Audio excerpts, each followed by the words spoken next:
Welcome back to Between Bells. Whoop, the maker of the fitness tracker worn by many pro athletes, has raised $100 million in Series E funding. The company is now valued at $1.2 billion. Joining us now is Ahmed, founder and CEO of Whoop. Will, great to have you with us on the show. We did have you on Cheddar in June to discuss this relatively new respiratory tracking capabilities on the device. How widely has that been used and how has it contributed to your growth since then? Yeah, broadly speaking, Whoop is measuring sleep and recovery and exercise. In particular, we've seen value in measuring respiratory rate during this unusual time with COVID-19. So we've published a lot of research around how respiratory rate is an important metric to understand. And I think broadly speaking, we've seen just an acceleration of people caring about health monitoring, caring about their bodies, and really wanting to do everything that they can to understand their health. And so that's where Whoop fits in. We've built a technology that is really good at helping people improve their health. And if you've been on Whoop for over a year, you're getting more sleep, you're sleeping more consistently, your resting heart rate is decreasing, your heart rate variability is increasing, and you're making important behavior changes that are helping you.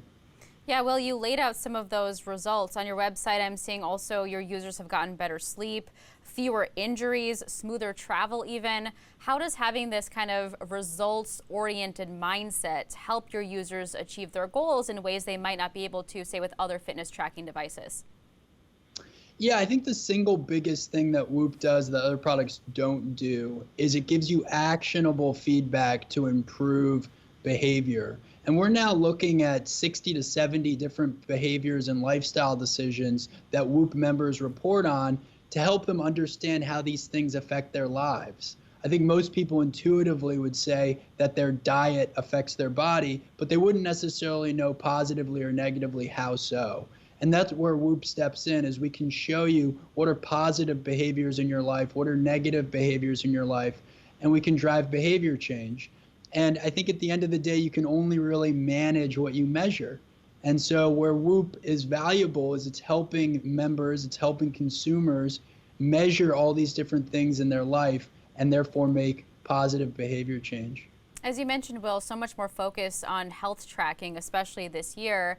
And we know that's the case in the U.S. We're seeing a lot of participation from new startups and big tech in this country, but you are using your funds in part to expand globally. What are some markets where you think there is going to be as much, if not more, demand and interest in fitness tracking where you intend to expand?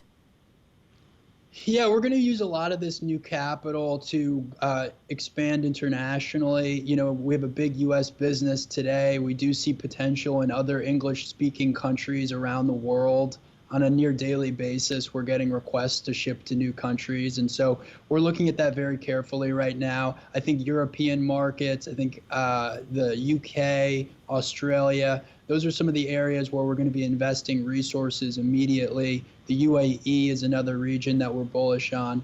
And then, beyond that, we'll over time look at non-English speaking countries. So I think international expansion takes time. It's something that you want to do and get right. But we've got a great supply chain team. We've got a great marketing team. So we do view that as a big opportunity for growth. And as far as growth, you're also partnering with universities, pro sports leagues to try to get them up and running. How does Whoop actually help universities and different sports teams get back in the game? Well, a lot of it comes back to being able to understand your body. I think the same value that we're delivering for professional athletes, we're delivering for consumers. And again, it's understanding everything in your life and what you can change or tweak about simple things, mind you, that can improve your health. And with some of the schools that we've partnered with, it's helping their students understand the importance of sleep and recovery alongside all the other daily stressors. With professional athletes, it's really helping them manage a bunch of different things related to strain and injury prevention, again, diet, lifestyle decisions. These are all things that Whoop is providing, not just for professional athletes, but really for all of our consumers. Well, as I mentioned, big tech is very much involved in the health tech space. In some ways, fitness tracking seems to be the next growth frontier for a lot of these companies with Amazon's Halo, Apple and its Apple Watch, Google acquiring Fitbit. What can a company like yours, Whoop, do that, say, a big tech player can't do with all of the data and resources that they have? Well, we can focus on privacy for one. I think big tech companies haven't done so great in that area. That's an area that we've differentiated on. We're very focused on making sure consumers own and control their own data. At the end of the day, Whoop is selling a membership. We're not selling you, right? You are not the product. And so I think that's one big area of differentiation for us. Look, over time, I expect every big tech company to want to play in this space. Fortunately, a number have already tried with limited success, but I expect every big tech company to want to play in this space. And so our focus on the end user, our focus on driving, again, behavior change and health benefits, I think that's really the hardest thing to do in this space.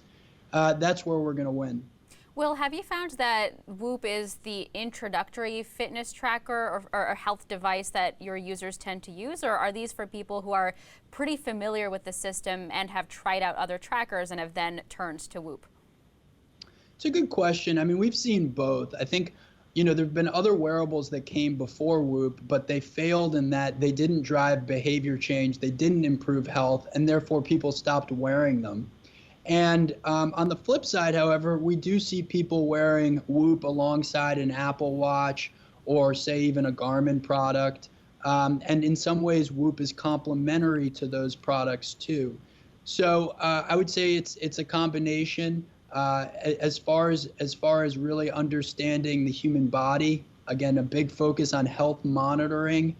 We don't see a lot of direct competition in that category.